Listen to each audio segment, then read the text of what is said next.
Today is my birthday. ചേട്ടനൊന്ന് wish ചെയ്യൂ. Happy birthday bro. ശരത്തേട്ടന്റെ ലുക്കിന് ശ്രീതു പോരാ. ശ്രീതുവിനെ വിട് ബ്രോ.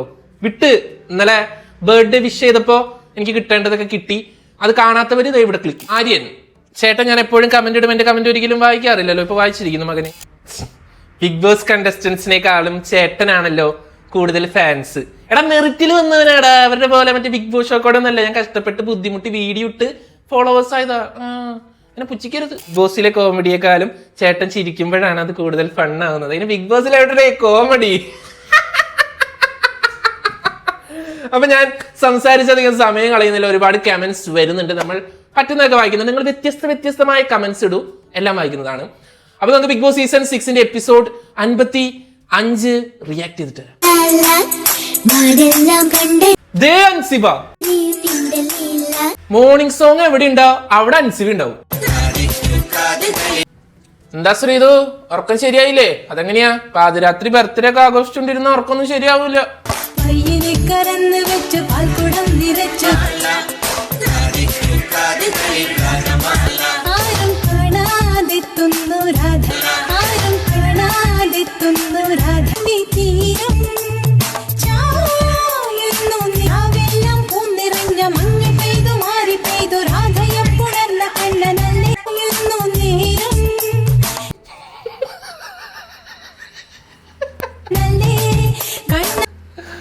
ഈ ജിൻഡു ഇല്ലായിരുന്നെങ്കിൽ ഈ ബിഗ് ബോസ് ഹൗസിൽ കോമഡി ഉണ്ടാവോ?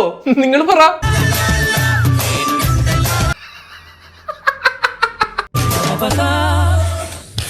Good morning Bigg Boss. Jinto സത്യം ശരിക്കും ക്യൂട്ട്നെസ് കാണിക്കുന്ന ജിൻഡോ ആണ്. എന്നെയാണാ? ഇന്നസെന്റ് ഇയാള് ഇടവേള ബാബുവാ. Look wise crooked. Ratheesh B like. എടാ ഗബ്രി, ക്രൂക്കഡ് എന്ന് പറയാൻ ധൈര്യം ഉണ്ടെങ്കിൽ എന്റെ അർത്ഥം പറയണ നീ. അർത്ഥം എന്താണ് പറഞ്ഞാടാ? ഓ അതാണ് അർത്ഥം. എങ്ങനെയാണെങ്കിൽ അത് നീ തന്നെയാ. അങ്ങനെയാണെങ്കിൽ ആ പേര് ഏറ്റവും ചെറിയ. ഓ അതാണ് അർത്ഥം. എന്നാ അത് നീ തന്നെയാ. മോശമായ ഗെയിമാണ് അവർ കളിച്ചോണ്ടിരുന്നത്. ശ്രീരഖ ചേച്ചി ആരാ? ഈ 19 പേരില് നിങ്ങൾ 19ാമനാണെന്ന് ഞാൻ വിശ്വസിക്കുന്നില്ല. ഇപ്പൊ സിജ പറയാണ് രതീഷ് ചേട്ടൻ അന്നുണ്ടായാല് 19ാമത്തെ ആളാന്ന് ഞാൻ പറയുന്നില്ല. അതായത് ഭയങ്കര ക്വാണ്ടിറ്റി ആയിരുന്നു, ക്വാളിറ്റിക്ക് നമുക്ക് അവിടെ കുറവായിരുന്നു. പക്ഷെ നിങ്ങളുടെ ഗെയിം ക്വാണ്ടിറ്റി കുറയുണ്ടായിരുന്നു, ക്വാളിറ്റി ഇത്തിരി കുറഞ്ഞു പോയി. കുറവല്ല. ഓ ഗബ്രിയേ, നിന്റെ ഗെയിം നല്ല ക്വാളിറ്റിയാ. കപ്പെടുത്തു ആഴ്ച പുറത്തു പോകണതും കപ്പെടുക്കണതും ഒരുപോലെയാണല്ലോ. അല്ല, നമ്മുടെ രതീഷും ഗബ്രിയും തമ്മിൽ വഴക്കായ? പണ്ട് ചേട്ടനും അനിയനും കളിച്ചതാണല്ലോ. ലോക ചൊറിയനാണ് രതീഷ്. ഓ ശരി ചേച്ചി. വലിയ സുഖമില്ല.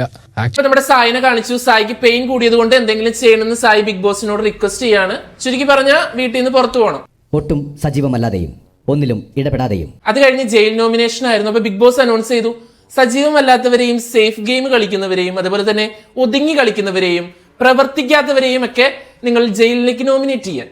4 പേരെയാണ് ജയിലിൽ പോകാനായി. അപ്പൊ ഇത്തവണ 4 പേരെയാണ് ജയിൽ നോമിനേറ്റ് ചെയ്യേണ്ടത്. 2 പേരെ പവർ ടീം, 2 പേരെ ബാക്കി എല്ലാവരും കൂടി ചേർന്നു. ഫസ്റ്റ് പേര് ഗബ്രിയാണ് പറയുന്നത്. കാരണം ഗബ്രിയോ? ഞാൻ അല്ലെങ്കിൽ നമ്മൾ സംസാരിച്ച കൂട്ടത്തിൽ ജാസ്മിൻ ബി ലൈക്ക് ശരിക്കും ഗബ്രിയോ? എന്തോടോ? ജിൻഡോ ബ്രോന്റെ പേരാണ് വന്നത്. ആസ് എ ബെസ്റ്റ് ഗബ്രിയും ജിൻഡോ. ജിൻഡോ ബ്രോ. ഇവർ 2 പേരാണ് സത്യത്തിൽ അവിടെ ഇത്തിരി ഗെയിം കളിക്കുന്ന ആൾക്കാര്.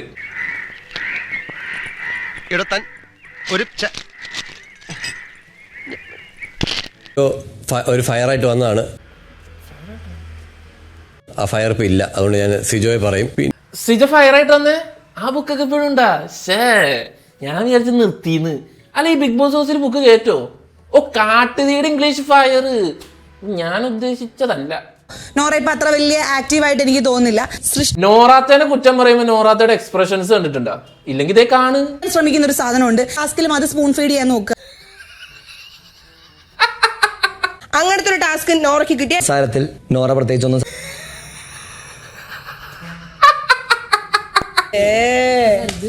ജയിൽ പൊളിക്കുന്നതാണ്. അങ്ങനെ ജയിൽ നോമിനേഷൻ എല്ലാവരും കഴിഞ്ഞു. അങ്ങനെ ജിൻഡോ, ഗബ്രി, അഭിഷേക് അതേപോലെ തന്നെ നമ്മുടെ സിജോ, ഇവർ 4 പേരാണ് ജയിലിലേക്ക് നോമിനേറ്റ് ചെയ്തത്. സത്യം പറഞ്ഞ ഈ ജിൻഡോയും ഗബ്രിയും ഒക്കെയാണ് അവിടെ ആക്റ്റീവ് അല്ലാതിരിക്കുന്ന ആൾക്കാര്. സന്തോഷമായിട്ട് പറയും എന്റെ ഔദാര്യത്തിലാണ് ശരണ്യം ശ്രീരേഖയും. ജയിൽ നോമിനേഷൻ കഴിഞ്ഞ ശേഷം ഗബ്രി, എന്റെ ഔദാര്യത്തിലാണ് ആ ശ്രീരേഖയും ശരണ്യൊക്കെ ആ പവർ ഹൗസിൽ ഇരിക്കുന്നത്. എന്നിട്ട് അവരെ എന്നെ തന്നെ നോമിനേറ്റ് ചെയ്താണ്. മറക്കില്ല ഞാൻ. ഇവനെ വിട്ട് ഞാൻ ഒട്ടും യോജിക്കുന്നില്ല. ബട്ട് അവർക്കൊരു കമ്മിറ്റ്മെന്റ് ഉണ്ട്. ലേ അർജുൻ, എരുതിയിൽ ഇത്തിരി എണ്ണ ഒഴിച്ചേക്കാം. എന്റെ പൊന്നു ഗബ്രി, നിന്നൊന്നും ആ പരിസരത്ത് പോലും നോമിനേറ്റ് ചെയ്യാൻ പാടില്ല. It's very bad. ഇവ ആക്റ്റീവ് അല്ലെന്നടാ. ഭയങ്കര ആക്റ്റീവ് ആയിട്ടൊരു പ്ലെയർ ആണെങ്കിൽ ഇതിലും ഇന്നാക്റ്റീവ് ആയിട്ടുള്ള ഒരു പ്ലെയറുടെ പേര് നമ്മൾ സജസ്റ്റ് ചെയ്താൽ അവിടെ ചോദ്യം വരില്ലേ? ശ്രീരേഖ ചേച്ചി, നീങ്ക മാസതാ നല്ല മൈൻഡ് ഗെയിമാ അന്ന് സ്വയം അങ്ങോട്ട് വിചാരിച്ചോ, ഞങ്ങളും അറിയില്ല. ഗബ്രി സിജോയിൽ നിന്ന് പ്രചോദനം ഉൾക്കൊണ്ടിട്ടുണ്ടാവാം. ശരി, എല്ലാം കറക്റ്റ് തന്നെ. അത് കഴിഞ്ഞപ്പോ നമ്മുടെ പവർ ടീമിന്റെ ഫുഡ് വന്നു. എന്ത് വന്നാലും അടിച്ചു മാറ്റുന്ന അപ്സര ഓടി അവിടെ എത്തി അടിച്ചു മാറ്റാൻ നോക്കി. പവർ ടീം കൈയോടെ പൊക്കി, ഒന്നും കിട്ടിയില്ല. രശ്മി ബി ലൈക്ക്, ഇറങ്ങി പോപ്പിച്ചാ, ഇത് പവർ ടീമിന്റെ ഫുഡാ, എനിക്ക് വേണോ ഇതിന്ന്. അങ്ങനെ നമ്മുടെ സീക്രട്ട് ഏജന്റിന്റെ കാര്യത്തിലും ഒരു തീരുമാനമായി. സായി, ആ വഴി വീട്ടിലേക്ക് വെക്കോ, ഉള്ള ചീത്തപ്പേര് അങ്ങോട്ട് മാറി കിട്ടട്ടെ. അവിടെ ഇരിക്കുമ്പോ ഈ രതീഷേട്ടൻ എന്തോ കാര്യമായിട്ട് പറയണ്ടല്ലോ. ബ്രിഗാമുല്ല, അതാരാ? ഓ, ജാസ്മിനും ഗബ്രിയും.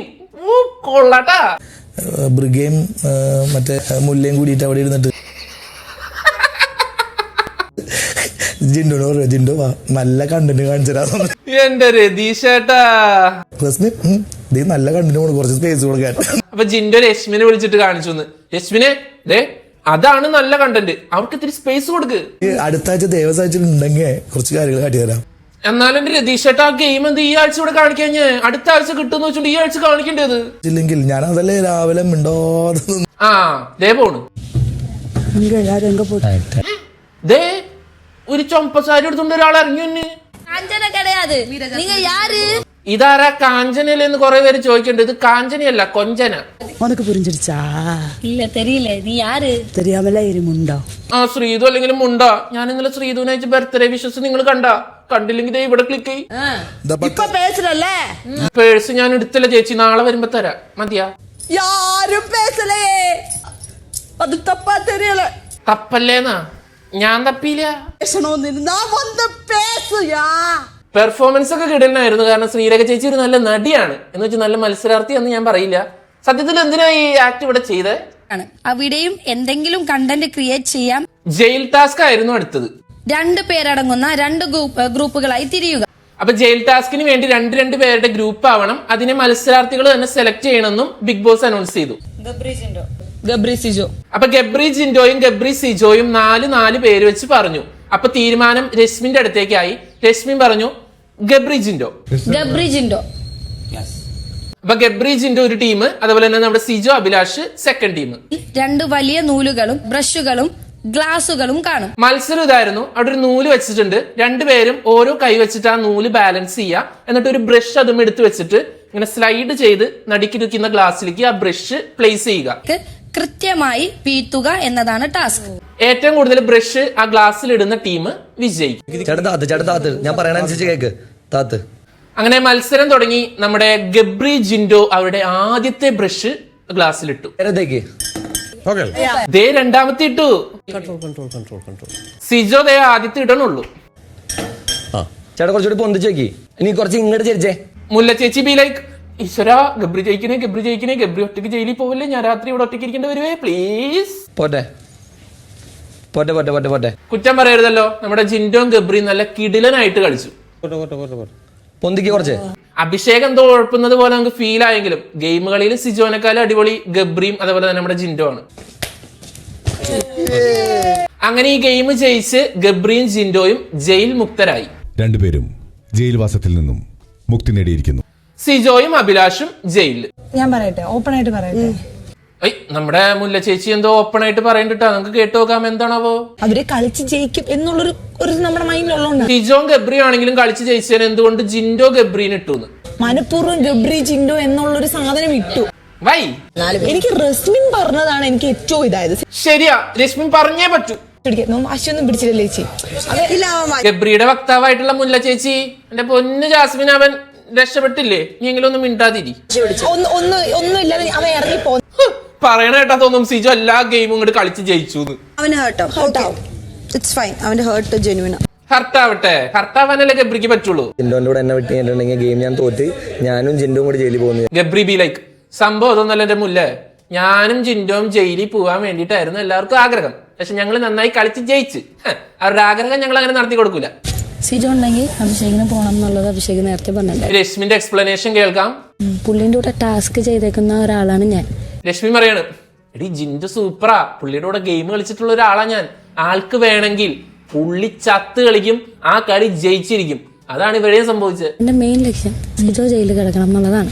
പിന്നെ സിജോനെ എനിക്ക് ജയിലിൽ വിടണം എന്നൊരു പേഴ്സണൽ സാധനം ഉണ്ട്. അഭിലാഷ് അത് പറയുകയും ചെയ്തിട്ടുണ്ട്. അപ്പൊ എനിക്ക് അവരെ ടീമാക്കിയേ പറ്റൂ. ഓക്കെ, അതുകൊണ്ട് ഗബ്രിയേ എന്താ കലിപ്പാണാ? മുഖത്ത് പോലും നോക്കൂലേ? ഇത് ഇങ്ങനെയൊക്കെ ഇരിക്കണേ. വന്നപ്പോ അടയും ചക്കരിയായിരുന്നല്ലോ.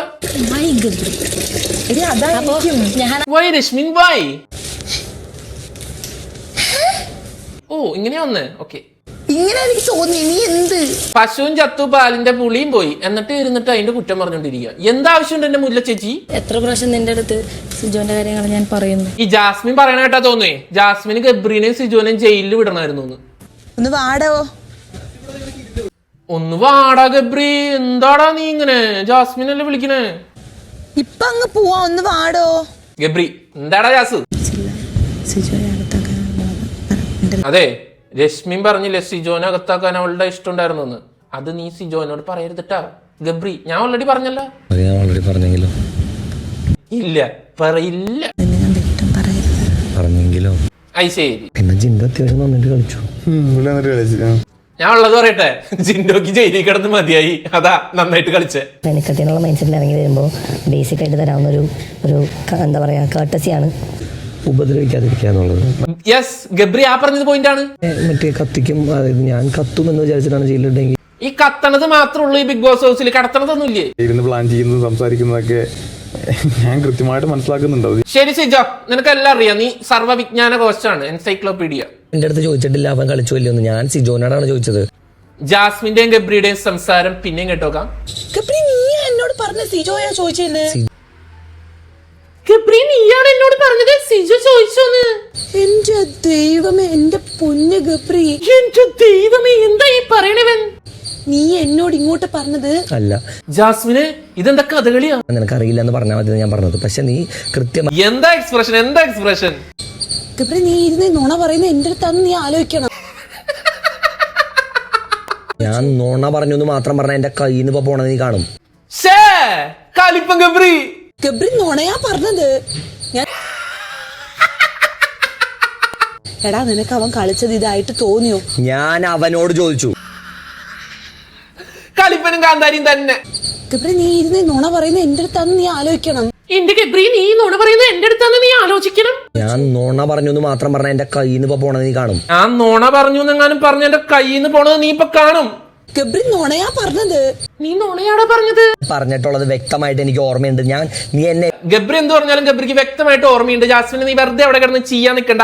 വിട്ടുപിടി. നീ കേൾക്കുന്നതിൽ പ്രശ്നമുണ്ടെങ്കിൽ അത് നിന്റെ കുഴപ്പം. ഞാൻ പറയുന്നത് എനിക്ക് വ്യക്തമായിട്ട് അറിഞ്ഞിട്ട് തന്നെയാണ് ഞാൻ പറയുന്നത്. ജാസ്മിന് ഈ എക്സ്പ്രഷൻ എനിക്കൊന്ന് പറഞ്ഞുതരോ? ഗബ്രി, നീ സിജോ പറഞ്ഞെന്നാ പറഞ്ഞേ. ഗബ്രി, നീ സിജോ പറഞ്ഞു എന്നാ പറഞ്ഞേ. ഗബ്രി, നീ അങ്ങനെ ശരി, ഞാൻ നുണയനാണ്. നീ അങ്ങനെയാടെ പറഞ്ഞേ. പിന്നെ ഒരു പരിധി ഉണ്ട്, അത് വീണ്ടും അതിനെ. എന്താണ് ഗബ്രി നീ ഇങ്ങനെയൊക്കെ പറയുന്നത്? ഞാൻ അങ്ങനെ ചെയ്യൂ? എനിക്കെന്താ? എനിക്ക് നിന്നെ നുണയനാക്കിട്ട് എനിക്ക് എന്ത് കിട്ടാനാ? അറിയണോ? ഇപ്പൊ ഉത്തരം കിട്ടും. ഇല്ല, നീ പറഞ്ഞിട്ടുണ്ടെങ്കിൽ നീ നിന്നോട് തന്നെ ചോദിക്കണം നീ എന്താ പറഞ്ഞെന്നുള്ളത്. നീ പറഞ്ഞിട്ടുണ്ടെങ്കിൽ നീ നിന്നോട് തന്നെ ചോദിക്കണം നീ എന്താ പറഞ്ഞിട്ടുള്ളതെന്ന്. അതെങ്ങനെ ശരിയാവും? പിന്നെ ഗബ്രി, ഇത് പറയുന്ന കേട്ട് ഞാൻ കേട്ട് നിൽക്കൂന്ന് ഗബ്രി വിചാരിക്കരുത്. എന്റെ പൊന്നു മുല്ല ചേച്ചി, നീ കേട്ട് നിക്കണ്ട. നീ അവിടെ നിന്ന് പോ. പിന്നെ എന്തിനാ അത് എക്സ്പ്ലെയിൻ ചെയ്തോണ്ടിരിക്കുന്ന? ഒരാൾക്ക് സംസാരിക്കാൻ താല്പര്യമില്ല എന്ന് പറഞ്ഞു. സംസാരിക്കാൻ താല്പര്യമില്ല എന്ന് പറയുന്ന ആളെ സംസാരിക്കുന്നു പറഞ്ഞ് നിർബന്ധിക്കുന്നത് എന്തിനാണ്? നിന്നെ നുണയെന്ന് ഞാൻ വിളിച്ചു. എന്റെ നുണയെന്ന് ഞാൻ വിളിച്ചോ? ഞാൻ എപ്പോ വിളിച്ചു നുണയെന്ന്? നീ നുണ പറഞ്ഞു എന്ന് പറഞ്ഞില്ലേ? നുണ പറഞ്ഞു എന്ന് പറയുന്നതും നുണയെന്ന് വിളിക്കുന്നതും തമ്മിൽ വ്യത്യാസമില്ലടാ. രണ്ടും ഒന്ന് തന്നെയല്ലേ? നുണ പറയുന്നതെന്ന് ചോദിക്കുന്നതും നുണയെന്ന് വിളിക്കുന്നതും തമ്മിൽ ബന്ധമുണ്ടോ? ചെറുതായിട്ട് ഒരു അവിഹിത ബന്ധമുണ്ട്. പറഞ്ഞു ഒന്നെങ്കിൽ അവരെ കേൾപ്പിക്കാനാണെങ്കിൽ എനിക്കും കേൾപ്പിക്കാൻ അറിയാം. ഒരു മൈക്ക് വെച്ച് അനൗൺസ് ചെയ്യുന്ന സംസാരിച്ച് അവരെ കേൾപ്പിക്കുന്നതാണെങ്കിൽ ഞാനും ഉറക്കെ സംസാരിച്ച് കേൾപ്പിക്കാം. അവരെ കേൾപ്പിക്കാനാണെങ്കിൽ എനിക്കും കേൾപ്പിക്കാൻ അറിയാം. എനിക്കും ഒച്ചയിൽ സംസാരിക്കാൻ അറിയാം. നിനക്ക് എന്നോടാണ് പറയണ്ടെങ്കിൽ പതുക്കെ പറഞ്ഞാൽ മതി. പുല്ലിവൻ എന്റെ നാടകമൊക്കെ പിടിക്കാനുള്ള വഞ്ചകനാക്കിട്ടോ കള്ളനാക്കിട്ടോ എനിക്കൊന്നും ഇവിടുന്ന് കിട്ടാനില്ല. ഒച്ച വെക്കല്ലേ ഗബ്രി, കലിപ്പനാ. അവന് ഒച്ച വെക്കും. എനിക്ക് പറയാം ഞാൻ പറഞ്ഞിട്ടില്ല എന്ന്. നിന്റെ അടുത്ത് ഞാൻ സത്യസന്ധം അവൾ എന്നോട് വന്ന് ഒരു വെട്ടോ അല്ല 2 വെട്ടോ ഞാൻ കൊടുക്കാം ഞാൻ കൊടുക്കാം ആ തലോണ് പോയി പോക്കണ്ട. ഇന്ന് കിട്ടും രശ്മിന്, ഇപ്പൊ കിട്ടും. ഗബ്രി അവളൊന്നും ചെയ്തില്ല. അവളുടെ മുന്നിൽ കീറരുത്. അവളല്ല എന്റെ മുമ്പിൽ നിന്ന് പോകും. ഗബ്രി അവൾ എന്ത് ചെയ്യും? നീ ഇപ്പൊ കൊടുക്കാന്ന് പറഞ്ഞ് ഞങ്ങളെ പറ്റിക്കാം. റസ്മിൻ എന്റെ വായിലിരിക്കുന്നത് ഇപ്പൊ മൊത്തം കേൾക്കും. ഞാൻ ഇല്ലാണ്ടാക്കും റസ്മിനെ. ഗബ്രി നീ മുനിസ്വാമി ആയിരുന്ന ശപിച്ച് ഭക്ഷമാക്കാൻ? എന്റെ വായെന്ന് പറഞ്ഞ വർത്താനം അമ്മാതിരി വർത്താനായിരിക്കും. ഒരു വാക്ക് അയ്യോ ദേവത, വനദേവത. ഗബ്രി ചോദിക്കണേ രശ്മിൻ എന്താ ദേവതയാ വനദേവതയാ? എന്താ അവള് മഴവും കൊണ്ടുവന്ന?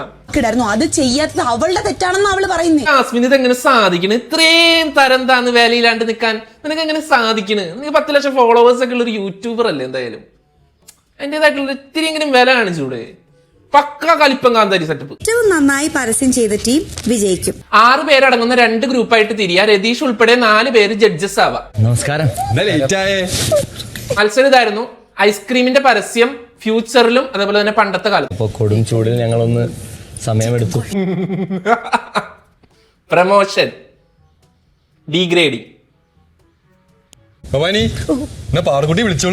ഫസ്റ്റ് ടീം പെർഫോം ചെയ്തതായിരുന്നു. ഗബ്രി ഋഷിയും കൂടി പെണ്ണ് കാണാൻ വരുന്നു. പെണ്ണ് കാണാൻ വരുമ്പോ നന്ദനയാണ് അവിടുത്തെ പെണ്ണ്. അപ്പൊ നന്ദൻ ഒരു ഗ്ലാസ് വെള്ളം കൊടുക്കുന്നു.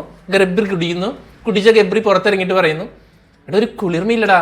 ഒട്ടും മൃദുലമല്ല, ഒട്ടും കുളിർമയില്ല. ഋഷി ആർക്കാ കുളിർമയില്ലാത്ത? എനിക്ക് ഈ പെൺകുട്ടിയെ ഇഷ്ടപ്പെട്ടു. അപ്പൊ നമ്മുടെ നന്ദനയുടെ അമ്മൂമ്മയായിട്ട് വന്ന അൻസിബ നന്ദനയ്ക്ക് ഐസ്ക്രീം എടുത്തു കൊടുക്കുന്നു. ഐസ്ക്രീം നന്ദനയല്ല, ഐസ്ക്രീം നന്ദന ഗബ്രിക്ക് കൊടുക്കുന്നു. അതായത് പെണ്ണ് കാണാൻ വന്ന ചെക്കന് കൊടുക്കുന്നു. ഗബ്രി ഐസ്ക്രീം കഴിക്കുന്നു. തലയിൽ കൂടെ വെള്ളം ഒഴിക്കുന്നു. കുളിർമ. മോഷൻ ഇൻഡു ഡീഗ്രേഡിംഗ് ടിക്. ഓക്കെ, ഡാർലിംഗിന്റെ പിണക്കം മാറ്റാൻ അടുത്ത ടീം ഫ്യൂച്ചറിലെ ഒരു പരസ്യമാണ്. അതായത് നമ്മുടെ ജിൻഡോം ശരണ്യം കാർ ഓടിച്ച് തളർന്നു കഴിയുമ്പോൾ ഐസ്ക്രീം കഴിക്കാനായിട്ട് സ്റ്റോറിലേക്ക് ചെല്ലുന്നു. അവിടെ എല്ലാവരും റോബോട്ട്സ് ആണ്. റോബോട്ട്സിനെ ഞെക്കുന്നു, ഐസ്ക്രീം വരുന്നു. റോബോട്ട്സിനെ ഞെക്കുന്നു, ഐസ്ക്രീം വരുന്നു. ജിൻഡോം ശരണ്യം നല്ല ടേസ്റ്റ് ഉണ്ട്, നല്ല സൂപ്പർ ടേസ്റ്റ് ഉണ്ട്. Good.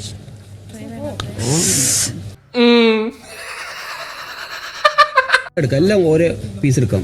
Okay. Cream. Yeah, thank you. ഇത്ര മതി.